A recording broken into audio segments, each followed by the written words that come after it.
আল্লাহু আকবার। মানুষের জীবনের কোরআন, হাজার বালাগা, কোরআনের সৌন্দর্য, কোরআনের মাধুর্য, কোরআন পাকের ইতিহাস আল্লাহ কোরআন পাকের মধ্যে রয়েছে।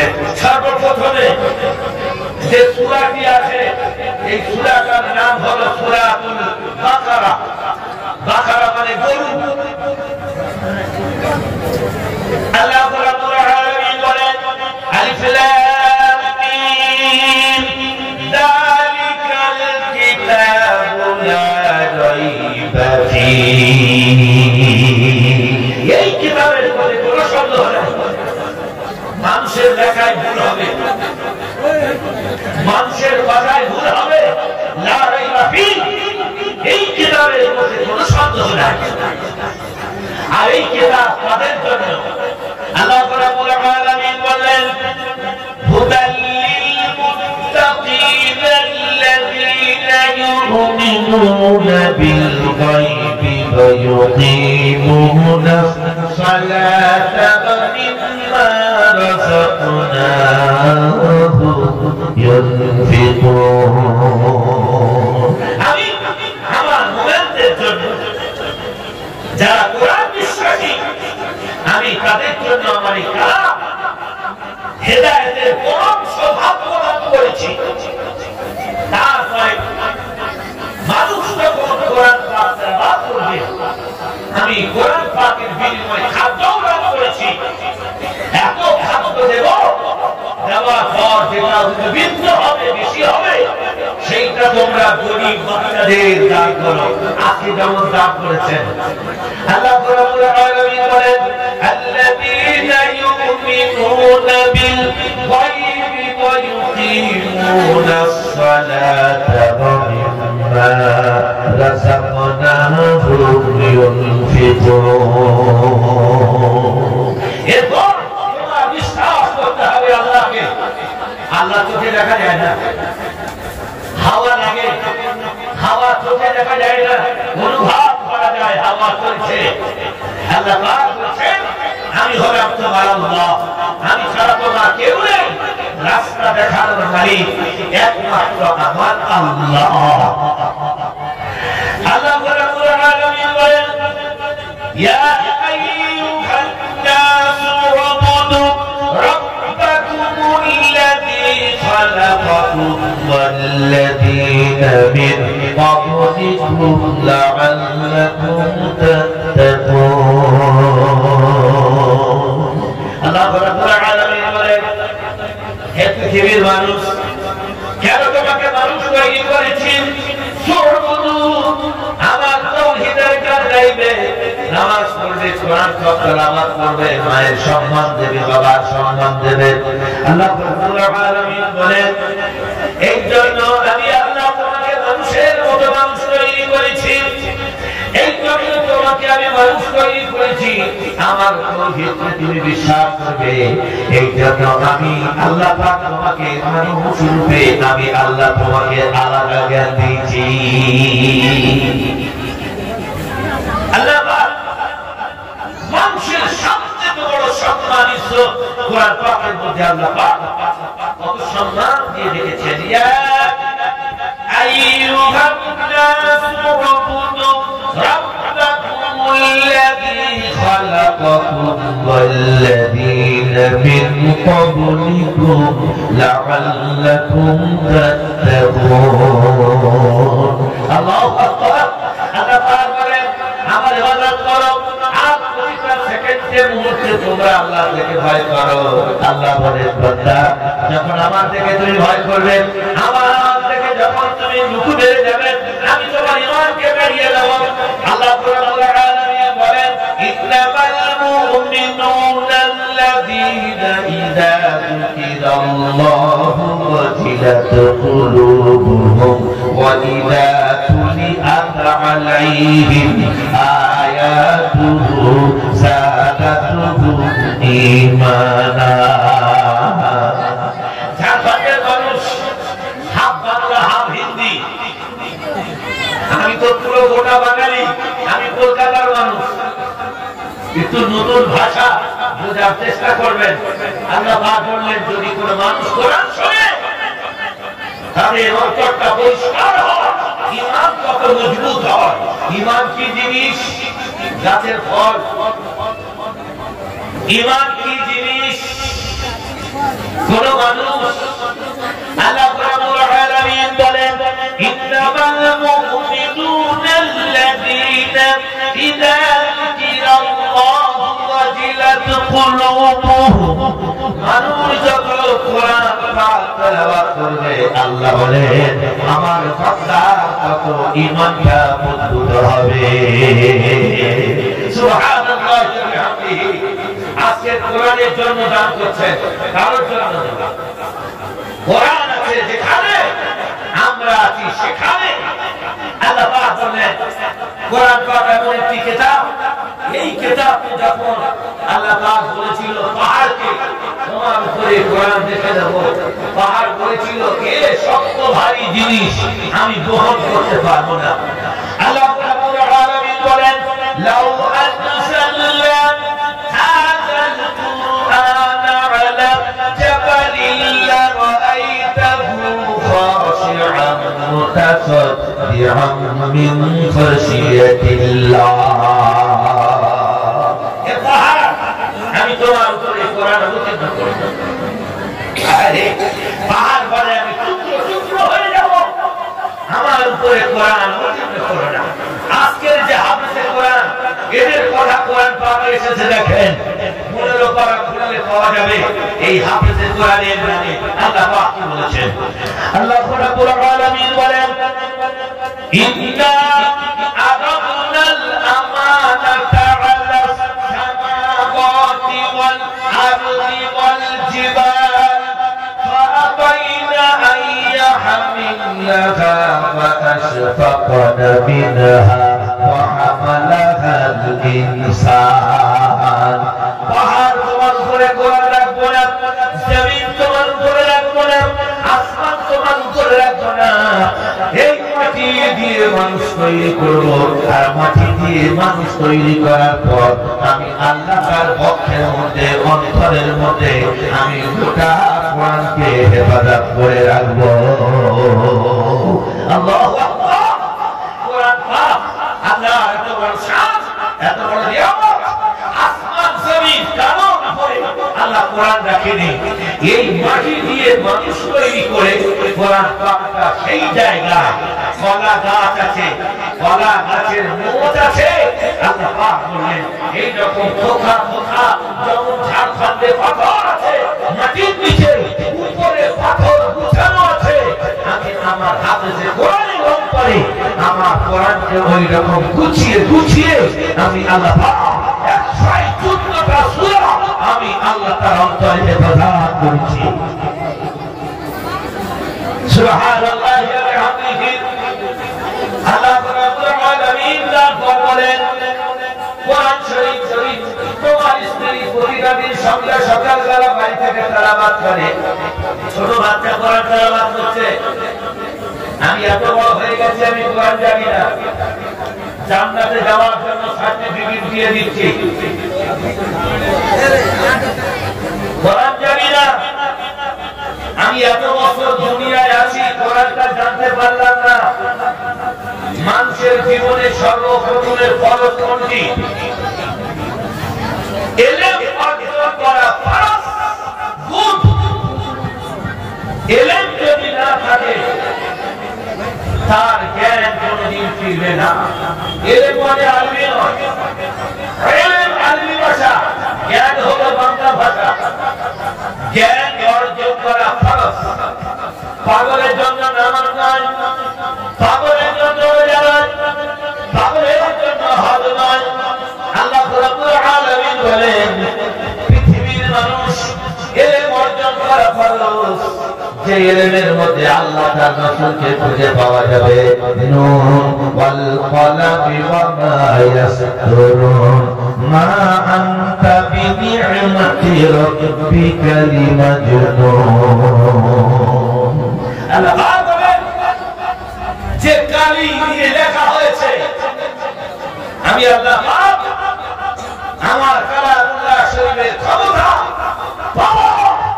আমার কালামুল্লাহ শরীফের গতি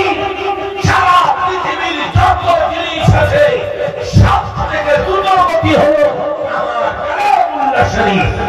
সুতরাং আমার কালাম যেখানে তেলাওয়াত করা হয় সেই জায়গার মধ্যে 40 বছর আসমানি আর জমিনি মুসিবত কোনদিন আসে না। কত বড় সম্মান, কত বড় ইজ্জত কোরআন পাকে। আল্লাহ রাব্বুল আলামিন বলেন ওয়া ইযা কুরিয়াল কুরআন ফাসতামি'ু লাহু ওয়া আনসিতু লা'আল্লাকুম তুরহামুন। আল্লাহু আকবার। মানুষের জীবনে যেখানে কোরআন পাক তেলাওয়াত করা হয় আর যেখানে কোরআন শরীফ শোনা হয় আল্লাহ বলেন ওয়া আনসিতু লা'আল্লাকুম তুরহামুন। আমার করুণা, আমার দয়া, আমার শান্তি, আমার মাগফিরাত সবার উপরে বর্ষিত হবে। সুবহানাল্লাহ ওয়া বিহামদিহি। কোরআন পাক এমন একটি আল্লাহর কিতাব। আমার ভাই আমার বিশ্বনবী মুহাম্মদ রাসূলুল্লাহ সাল্লাল্লাহু আলাইহি ওয়াসাল্লাম বাইতুল্লাহ কোরআন তেলাওয়াত করছেন। নতুন লা তুহাররিক বিহি লিসানাকা লিতা'জাল বিহি ইন্না আলাইনা জামা'হু ওয়া কুরআন। নবী বলছে আমি তো পড়তে পারি না, আমি তো কোনো জিনিস জানি না, আমি কেমনে করে পড়বো? আল্লাহ রাব্বুল আলামিন আয়াত নাযিল করলেন লা তুহাররিক বিহি লিসানাকা লিতা'জাল বিহি। হে নবী, তোমার কানে হযরত জিবরিল যখন শোনায় তুমি শুধু ঠোঁটটা নাড়ো আর তোমার অন্তরের মধ্যে হেফাজত করার দায়িত্ব আমি আল্লাহ নিয়েছি। আলাম নাশরাহ লাকা সাদরাকা ওয়া ওয়াদা'না আনকা বিজরাক আল্লাযী আনকাযা যাহরাক। হে নবী, আমি তোমার বক্ষকে প্রশস্ত বানিয়েছি। সুতরাং কোরআন পাক তোমার অন্তরে থাকবে। যেটা তৈরি হলো আল্লাহ রাব্বুল আলামিন বলেন নবী তোমার কানে হযরত জিবরিল কোরআন পাক শোনায় আর তুমি ঠোঁট দিয়ে পড়ো আর তোমার অন্তরে আমি আল্লাহ পাক কিয়ামত পর্যন্ত হেফাজত করে রাখবো। লিসানাকা লিতা'জাল বিহি ইন্না আলাইনা জামআহু ওয়া কুরআনা। আমার কোরআনকে তোমার বুকের মধ্যে আমি সম্মানের সঙ্গে রেখে দেব। আল্লাহ কিতাব মায়েরা শুনুন, মায়েরা বাংলা ভাষা বোঝে। আল্লাহ পাকের সম্মান দিয়েছে কোরআন পাকে। আল্লাহ রাব্বুল আলামিন বলেন এরপর আমার কালামুল্লাহ শরীফ এমন একটি কিতাব যে কালামুল্লাহ শরীফের মধ্যে কোনো সন্দেহ অবকাশ কোনো কিছু নেই। আমার কালামুল্লাহ শরীফ যদি তুমি তেলাওয়াত করো জীবনে কোনদিন তোমার বাচ্চা কোনদিন ক্ষতি হবে না, তোমার স্বামী নষ্ট হবে না, তোমার স্বামী মদখোর হবে না, নেশাখোর হবে না, হত্যাখোর হবে না, নেশাখোর হবে না। যদি তুমি কোরআন পাক তেলাওয়াত করো তোমার স্বামী তোমার দিকে তাকিয়ে মদ খাওয়া ছেড়ে দেবে, তোমার স্বামী চুরি করা ছেড়ে দেবে। তুমি যদি প্রতিটা দিন সন্ধ্যা সকাল কোরআন তেলাওয়াত করো তোমার স্বামী উপার্জনে আল্লাহ খায়ের জাযা দান করবে। তুমি যদি কোরআন তেলাওয়াত করো তোমার সন্তান আলেম হবে, হাফেজ হবে, মুফতি হবে, কারি হবে। মায়ের জবানের তাসীর সন্তানের মধ্যে এমন দিয়েছে। হযরত আদম আলাইহিস সালাতু ওয়াস সালাম যিনি হলেন আমাদের আদি পিতা, হযরত ইব্রাহিম আলাইহিস সালাতু ওয়াস সালাম বলেছেন আল্লাহ প্রতিটা বাড়ি থেকে দুটো একটা করে আপনি সন্তান দিয়েছেন, তো এটা তো স্বামী স্ত্রীর সম্পর্কে না দিয়ে আপনি অটোমেটিক আসমান থেকে বাচ্চা দিতে পারেন, এটাও তো আপনার ক্ষমতা আছে। আল্লাহ বলেন ইব্রাহিম আমি তো সব পারি, আমি যদি আসমান থেকে ওদের দুটো চারটে করে সন্তান দিই, ঘন্টা সন্তান যদি দিই, তাহলে 10টা যদি গাড়ি চাপা হয়ে পড়ে যায় ওদের কোনো কষ্ট হবে না, জলে যদি দেশে চলে যায় ওদের কোনো কষ্ট হবে না। যখন ওদের দুজনের মিলনে সন্তান দেব, আর ওই সন্তান যদি মৃত্যুবরণ করে তার পরিজা কেটে যাবে। এটা হলো আমার গোষ্ঠের টুকরো, আমার একটা গোষ্ঠের অংশ। সন্তান যদি কোন জায়গায় হারিয়ে যায়, কোন জায়গায় যদি চলে যায়, তার বাবা মা থাকতে পারে না, আল্লাহ বললেন এই জন্য আমি ব্যবস্থাপনা করছি দুই স্বামী স্ত্রীর মধুর মিলনে যে সন্তান দেব, সেই সন্তান হবে তাদের জন্য হলো সবথেকে বড় ইবাদতের ফয়সালা। আমার ভাইরা, আল্লাহ তাআলা বলেন জাতির মানুষ, আমি আল্লাহ পাক তোমাকে শিক্ষা দিয়েছি। বিশ্বনবী মুহাম্মদ রাসূলুল্লাহ যখন কোরআন তেলাওয়াত করছেন, হযরত ওমর রাদিয়াল্লাহু তাআলা নবীজির কালামুল্লাহ শরীফ শোনার পর হাতে এত বড় তরবারি নিয়ে নবীজি পিছনে দাঁড়িয়ে আছে, চুপচাপ নবীকে কতল করবে। আল্লাহর নবী মুহাম্মদ রাসূলুল্লাহ উপরে ওহী নাযিল হলো, وما هو بقول شاعر قليلا ما تؤمنون ولا بقول كاهن قليلا ما تذكرون। হে নবী, তুমি বলো আমি কোন শায়ের নয়, কোন কবি নয়, কোন লেখক লেখিকা নয়, আমি কোন জিনিস রচনা করতে পারি না। আল্লাহ যেটা আমাকে ওহী দেয় আমি সেটা ছাড়া বাকি কোনো কথা আমি বলতে পারি না। আল্লাহ রাব্বুল আলামিন বলেন ইন্নাহু ইল্লা ওয়াহয়ুন ইউহা আল্লামাহু শাদীদুল কুওয়া যু মিরাতিন ফাস্তাওয়া ওয়া হুয়া বিল উফুকিল আ'লা সুম্মা দানা ফাতাদাল্লা। সেইটা ছাড়া নবীজি বাকি কথা বলে না। হযরত ওমর রাদিয়াল্লাহু তাআলা তিনি আরবি ভাষা জানতেন, আমরা মুসলমান আরবি ভাষা জানি না। আর হযরত ওমর তিনি আরবি ভাষা বুঝতে পেরে তরবারিটা আবার নিজের কাছে রেখে দিলেন। আমি এই সব মানুষকে কিভাবে কতল করব, আমার পক্ষে সম্ভব নয়। আজকের এই কোরআনের জন্য পৃথিবীর সবচেয়ে বড় দুর্গাস্থান হযরত ওমর রাদিয়াল্লাহু তাআলা প্রথম ছিলেন। আল্লাহু আকবার।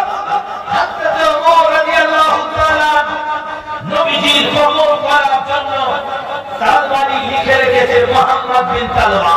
নাউযুবিল্লাহ। একটু ডিস্টার্ব হচ্ছে।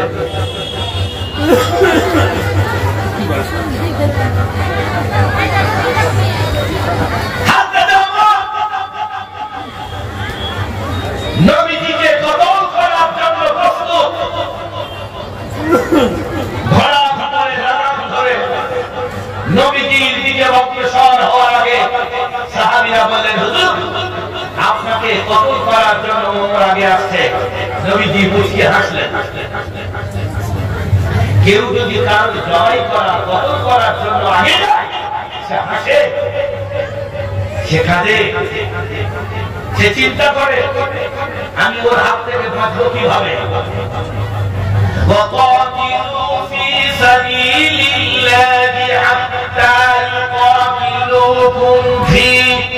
আল্লাহ রাব্বুল আলামিন বলেন কোন মানুষকে যদি মারার জন্য শত্রুপক্ষ যদি আগে বেড়ে যায়, সে বাঁচার জন্য গাছের গোড়ায় ঘরের কোণে লুকায়।